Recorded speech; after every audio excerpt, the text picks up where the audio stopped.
What's going on? I'm Vince G of SwoleNerd Productions, and this is Behind the Scenes, where we interview people from the video entertainment industry. Today, we have Mike Hatfield. He does everything from documentaries to owning his own marketing agency and just telling stories, basically. But you know what? Let me let him introduce himself real quick. Mike?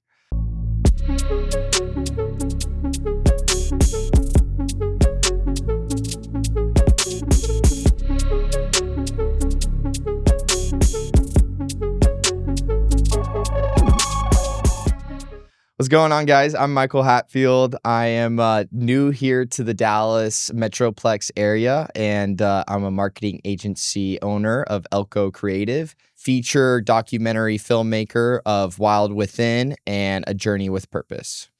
Elko, how do you say it again? Elko. Elko. What does that mean? Yeah, so Elko is a Greek term for drag and draw. And so the whole concept behind it is we are bringing different types of audiences into our customers' ideal space. And so the whole point behind it is really just to drag and draw through, our video creation that we do, through creative marketing and advertising.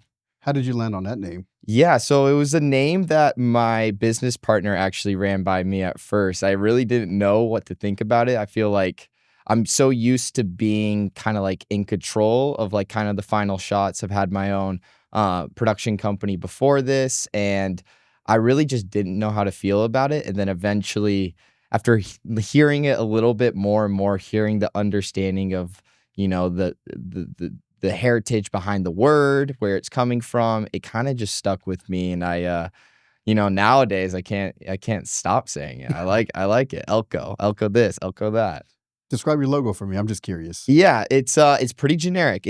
We wanted to go in with the idea of keeping it something pretty simple. So like, Nike in a sense, where it's, a 4-letter word. It's really just kind of sparks your eye. Mm-hmm.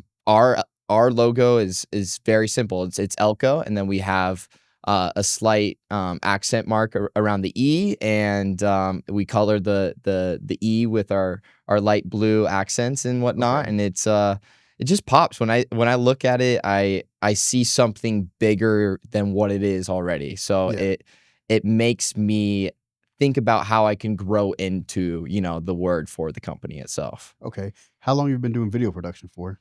So it's been probably around 6 years now. I picked up a camera when I was 18, heading into college at Missouri State University, and that kind of started it all. I was picking up a camera, just shooting with my friends and whatnot on little side quest journeys, and really no pay behind it. It was just like it was a passion hobby. I was kind of the kid that like always loved filming like videos of whatever. So yeah. I grew up in Seattle, so whether that be snowboarding, hiking, going out into the mountains, I was always like, well, imagine I just had a camera to like film these things with. Mm-hmm. And that's kind of like what started, the whole drive for it. And then coming into college at Missouri State University, I really just got swamped into it. I was on the Premiere Pro tutorials.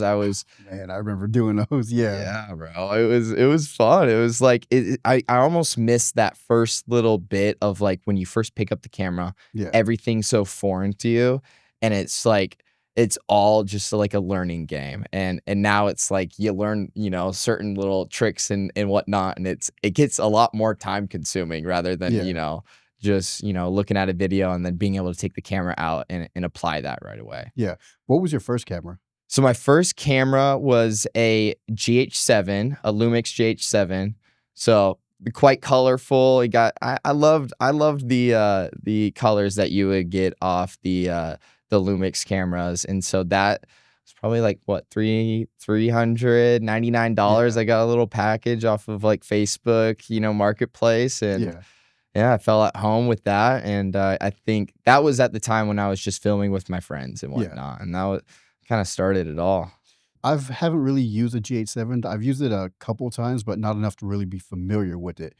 Do you still love that camera? Do you still use it? Have you upgraded? What? Yeah, so I didn't use it for too long, actually. Now I think about it, I sold it probably within 3 months and picked up my Fujifilm X-T3. Okay, I don't know that one right there. Tell me about that. The Fujifilm is that's my love. I love Fujifilm. So Fujifilm's like the green little disposable. It's the same brand with the green disposable, Okay. little cameras that you can take. And so they do higher end semi-professional cameras and everything from that to like really, really high end glass and whatnot. So you'll see a lot of times on like sports broadcasting, they're using these gigantic like Fujinon lenses and whatnot. Mhm. But what kind of just stick with me with Fuji was its color, it's colors that you get out of camera. And then on top of that, you have these baked in type of features that allows you to get different looks coming right out of your camera. So Yeah. like, let's say you didn't want a color grade, right? Yeah. And you wanted, something out of cameras for photos, for video, whatever it is you're looking for, you can bake in these looks that end up, I began to really love like the different types of look that you could get out of the Fujifilm color science. Okay, what cameras have you used? So a little bit of everything, in my experience, I've shot on a FX6 this summer with the Wild Horse documentary that I worked on. I've shot on different types of Fujifilms, Black Magics, Ursas. I can go on and name them FX3s, FX30s. But you're still stuck on the Fujifilm. I just love when I hold it, and especially the XT3 and those old, it's got like this little silver type of like bar on top of it. It makes it feel like you're carrying one of those like Olympus cameras, like this Okay. old like nostalgic feel, but then you get 4K 120 frames per second out of it, and you're like, okay, so this is a super lightweight camera, but it can do and it packs a punch. Okay. So let's go back again. What was the very first thing that you remember filming? Oh, that's a good question. The first thing that I remember filming. It's a two-part question. First thing you remember filming and the first thing you got paid to film. Oh, okay. Yeah. Okay, I like that. The first thing that I ever filmed was probably with my buddies going out and shooting. I think it was like a mini little Jeep commercial, if I remember right. Yeah. And it wasn't like by any means a commercial. Like it was, I'm with my friends out in the mountains and I'm grabbing my camera, I'm twisting and turning it, trying to get like these different shots. And it's funny, I looked back at some of those videos that were on my Instagram the other day and I'm like, I was just having fun with it. I was just having fun with it. And then my first paid gig is probably got to be at Missouri State. At Missouri State, that's when I first kind of got into figuring out, okay, how can I maybe make some money out of this? I really didn't have an urge to go work a part-time job when I first got there. And I had this camera that I just spent, $1,000 on. I'm like, let's go put it to use and see, where I can kind of find some, some funds coming in to help me get by. And I think what started it was Missouri State lacrosse team. That's at least the first thing I can remember. Okay. And it was just shooting little highlights of their games, practices, some recruitment videos, and they were really like kind of my first client. And I loved it too because the guys like they didn't understand what like a great video. They just wanted to see like their highlights of their games and stuff. And so that was kind of like my first experience working with someone pretty consistently throughout those first couple of years of college and, getting a couple $100s here and there. But that was enough for me, to pay, going out to the bars there, my food for, to survive me throughout the week and, whatever little goodies, I could afford, which wasn't much, but whatever I could get by. Yeah. So thinking back about that, you used to make like a couple $100s from that. What are you making now? Like, I don't know, your most recent project. Yeah. So most recent project, I actually invoiced out a jewelry company for $6,000. That was I'm just curious, what's the jewelry company name? It's called Neater House of Luxury. Okay. And so they were back in Washington, Bellingham, okay. Washington, right before I moved here.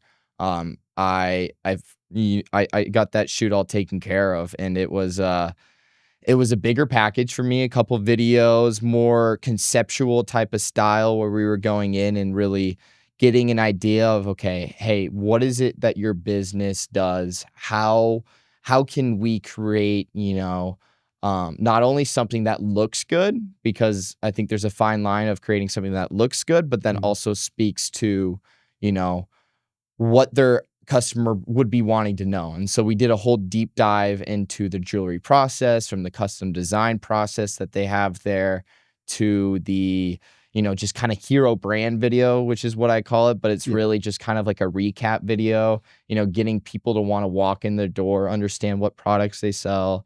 And that was one of my biggest packages yet to this day. And pretty unreal to think that, going from just being a kid, picking up a camera a couple of years ago to, getting paid, a couple grand, more than a couple grand to go shoot a couple videos. It was a real big eye opener of how I could, really move in this space. Yeah, exactly. I'm the same exact way. Who would have thought just picking up the little camera would lead into what it is today? Just it's crazy. I always tell people, I'm like, just pick it up, just start, because you never know what opportunities it leads you to. I could dive into a whole bunch of stories of like how picking up a camera led me to one avenue that led to another. And it's just so interesting to see how just starting off with, an idea and a little bit of passion, how that can just lead you to so much more. Exactly. So you've been doing this for 6 years. Is this your full-time now? This is my full time. So last 2 years, I was working a couple part-time jobs on the side, just trying to get a little bit of side money coming in. And I think I realized when I was spending that time on these things, it just pushed me further away from my goal of creating, a business that's sustainable and stuff. And I think it created a limited mindset around like how I could turn this into something that could make me money for the rest of my life. Yeah, exactly. So I have 3 questions for you. Who has been your favorite client so far? Favorite client so far? Or just funnest, favorite fun? Yeah, I think it's probably got to be these documentaries that I'm filming. And what's crazy is I'm not getting paid a whole bunch up front. I'm young and I'm building the portfolio. So the pay up front hasn't been the greatest hopping into these projects, but I get to work with such educated people.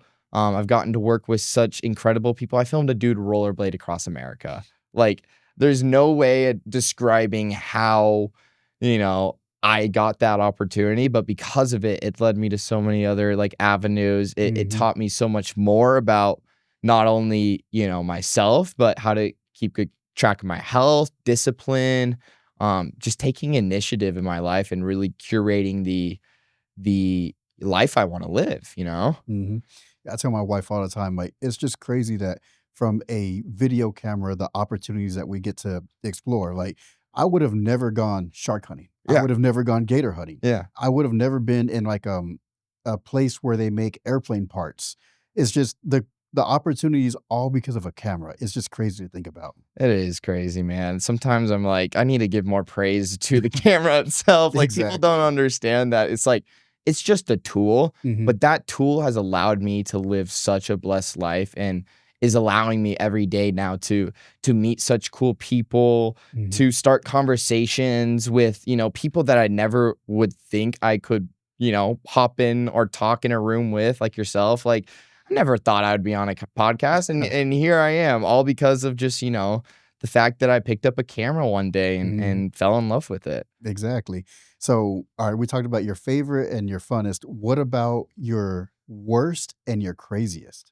Yeah. The craziest I can speak on right now, because I have it in my mind, was probably this summer. I filmed a wild horse documentary.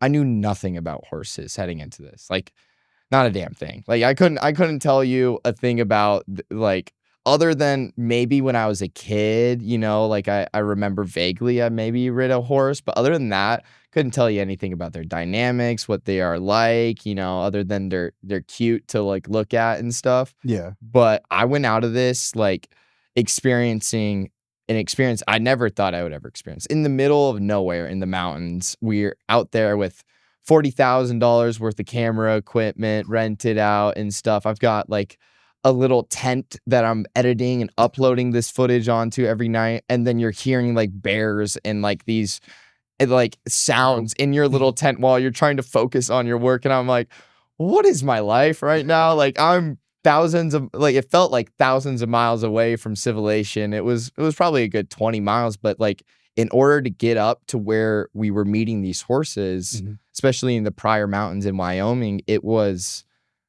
quite literally like 5 miles up, a raggedy, bumpy hill that like every single second you got your cameras, your whole body's jumping up and down. Yeah. And we just saw such like crazy experiences meeting and having these like intimate moments with these horses.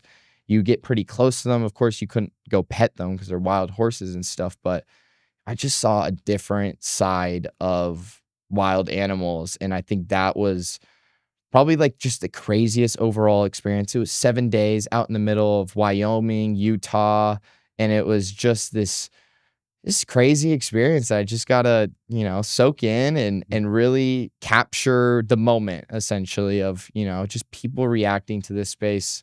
We had a wild horse photographer who was helping us dive into her world and whatnot, but it Mhm. was something out of this world. You said Wyoming for this project. Are you traveling a lot, or were you already living there, or how did you end up with that one?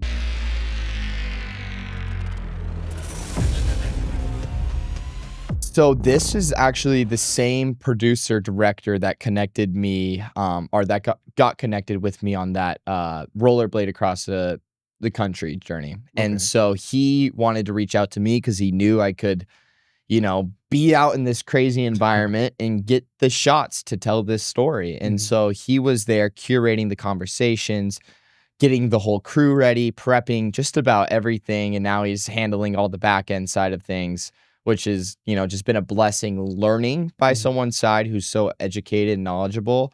But yeah, it was really just kind of handed to me. Both these projects, I mean, I was a student on campus when I met the Louis Shakes, the guy who rollerbladed across America, Mhm. and it all started with a DM.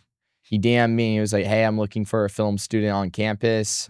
I need someone who could help me out. I'm looking to entice this producer and maybe see if he's interested in my story."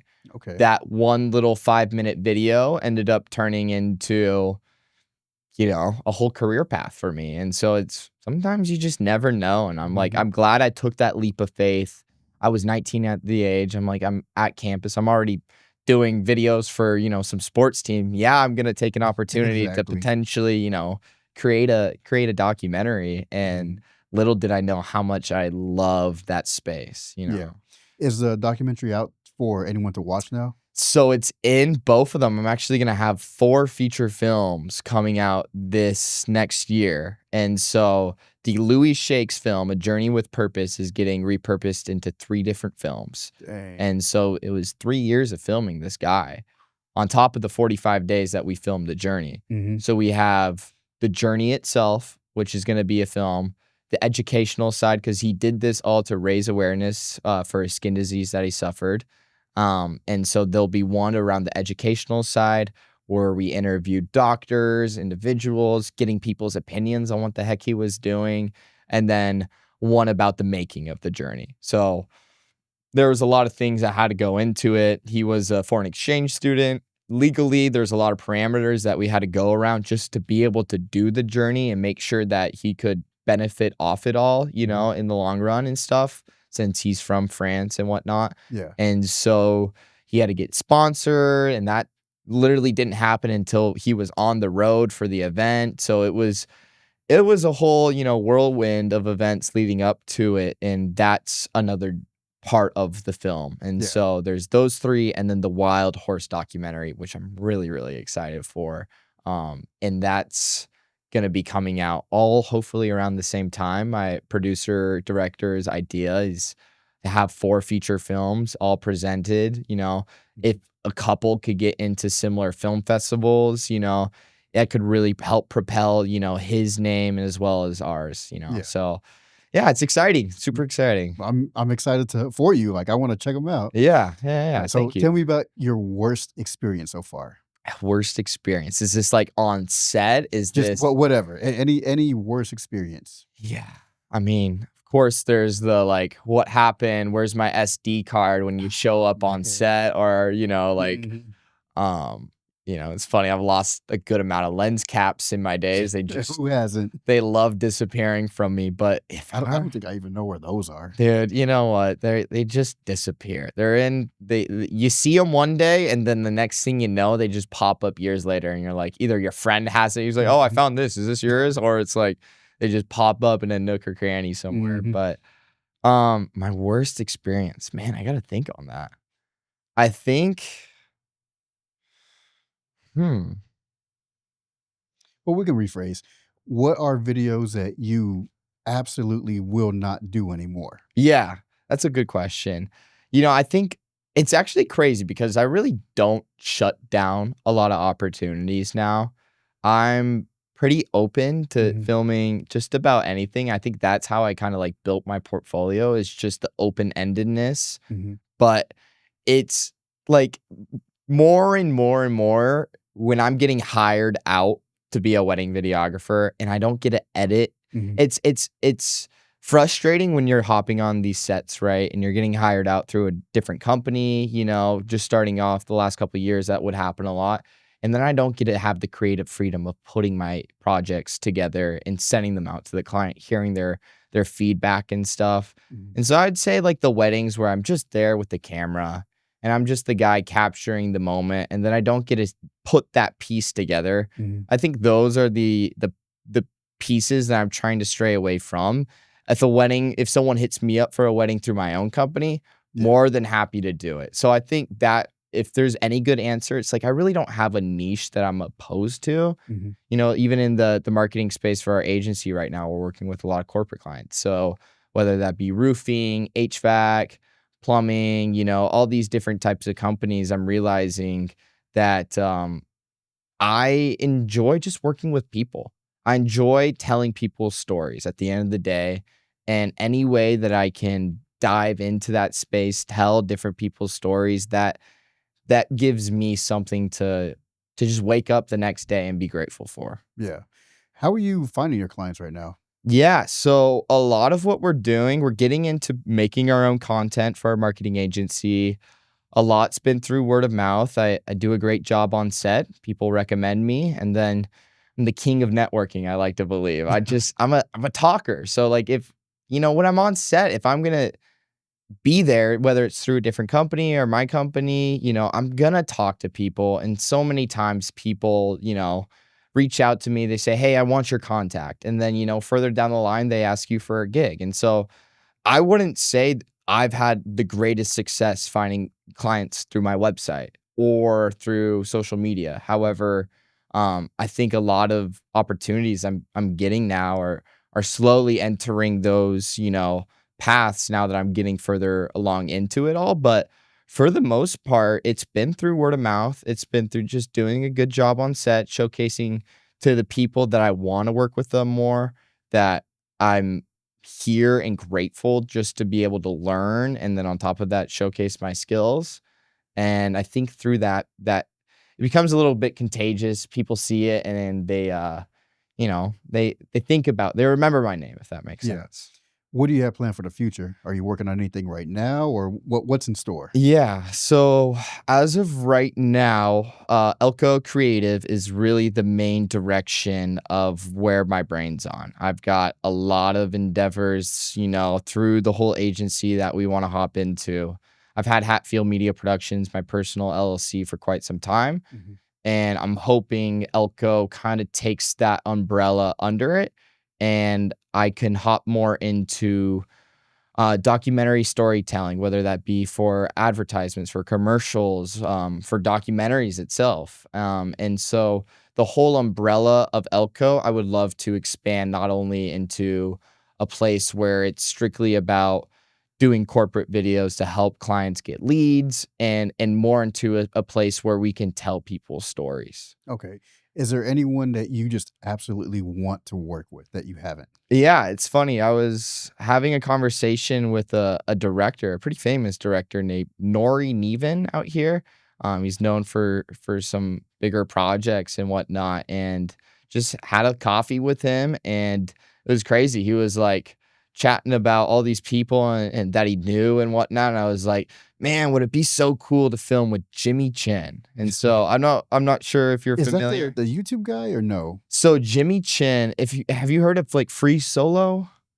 It's No. like it's a documentary on this rock climber who goes up and he'll free climb. So no ropes, no anything, and he's climbing like mountains where you look at from afar and you're like, that's big, you know? And then when you go stand up to them, you're like, I don't even know how a human could do that. But Jimmy goes and throws himself into these environments with these individuals, and he captures different, angles that people wouldn't traditionally see, because he's harnessed up on the wall with the $50,000 camera shooting down on this guy, who's so confident in what he's doing. And that's kind of like a dream job would be, working with Jimmy. I think he's Man, that just seems crazy right there to me. yeah, I mean, when I see like his photos and stuff of like what he does, he's not only living the life in terms of his like fruits of labor, but he's also living the life of how he's, interacting on these projects. When I look at narrative film sets, a lot of times your job is kind of like it's almost how I know it's sad to say, but like feel like you're in a cubicle a little bit. Like when you're an AC, that's your role. When you're a DP, yes, you get to work with people and you have a lot to account for and stuff, but on these narrative sets, you're kind of hunkered into a space if it's a bigger crew and whatnot.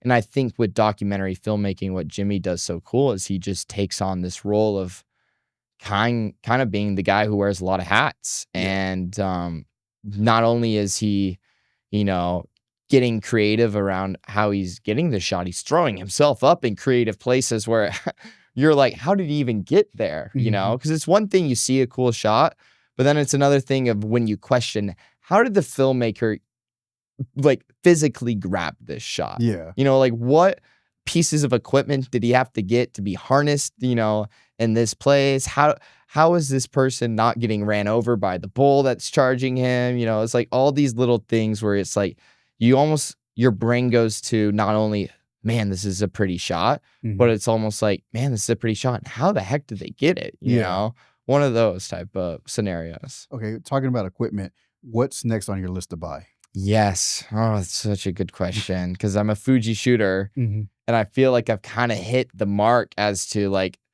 the Fuji line. I shoot on an XH2S, which is, it can do up to 6.2K, it can do a lot of things that I need for a majority of my work, and I can get this clean aesthetic look out of it, on top of kind of getting, something more edgy when I throw on some different lenses and stuff. But the cinema lines for Fuji are just slacking, and I'm on the ball. I really like the FX6, and I know Sony is where everyone's going. Have you checked out the Nikon ZR? I haven't. Oh, I'm so close. Like, I want to so bad. Is it a cinema line? Yeah. Oh, yeah, I know you shoot on what's Black Magic.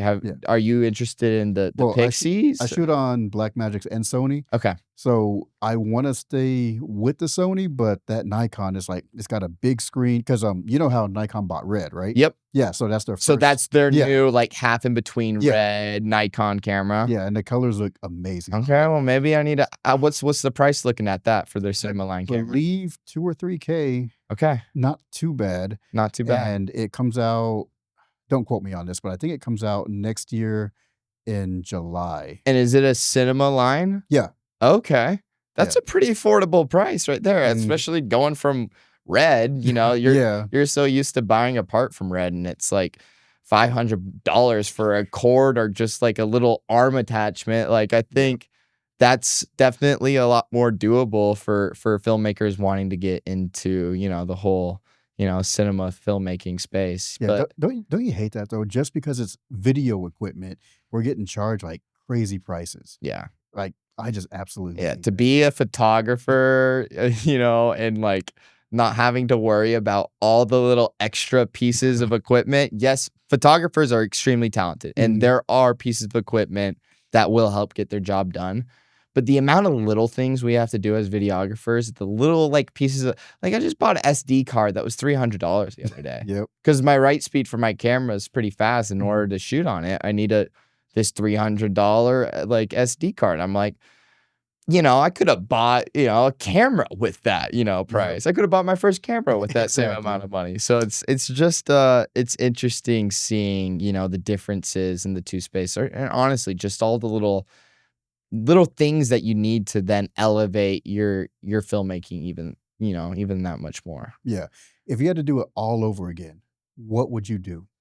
Like, what would you do differently? I would just start recording everything about myself from the behind the scenes to like one thing I wish that I did was have this backlog of like the before Mhm. because I was so nitpicky about what looked right. I was so, in my head about, is this, are people going to like this? Are people going to, care about my stuff? And at the end of the day, I just wish I would have just cared so much less about it all and focused on the fact that it's a blessing that I get to call this my job, Mhm. and I wanna be able to show my kids this one day, about the before, the beginning, the middle, and the end, and so that's kind of like my one, tip to any, person getting into this space. If you have a camera, go film yourself, get past that little, the barrier of like, why am I putting myself out there? Like, who's gonna wanna see me? Mhm. Because at the end of the day, 5, 10 years from now, you're gonna regret it so much more when you don't have that footage saved, whether you're putting it out there to the world or not.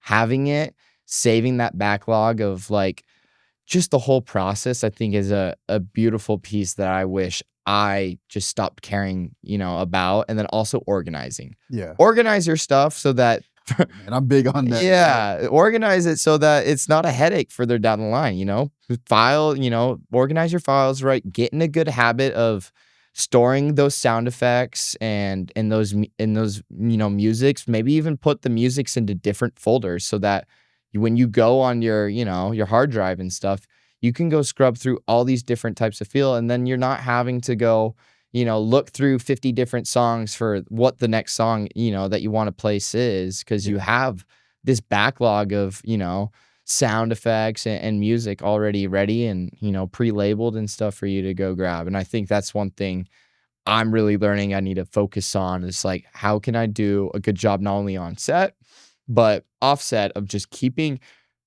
everything organized and so my ease of, use when it comes to my workflow is just gets better and better over time. Yep. Mike, I appreciate you coming through and having you on the show. How can people find you? They can find me at hatfieldmediaproductions.com for my personal LLC. Elko is the marketing agency and really where you're going to see a majority of the content coming through. And then my personal Instagram at Mike Hatfield 12 is where I post a lot of behind the scenes, a little bit about my life. And yeah, that's where a majority of, my stuff's going out to.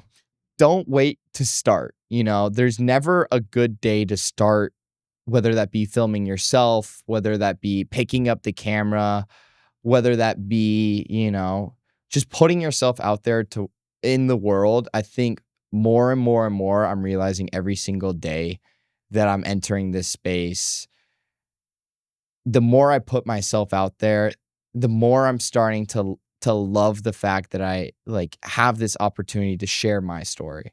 And so to anyone who's on the edge about picking up a camera or, telling their story, just do it. Just do it. And in 5, 10 years from now, you're never going to regret it. You're never going to look back and be like, oh, why, what if I did this differently? No, you won't. You'll be so, so grateful that you did. And yeah, I think do that and love your neighbors, enjoy, the ability that you get to connect with amazing people in this space. Mhm.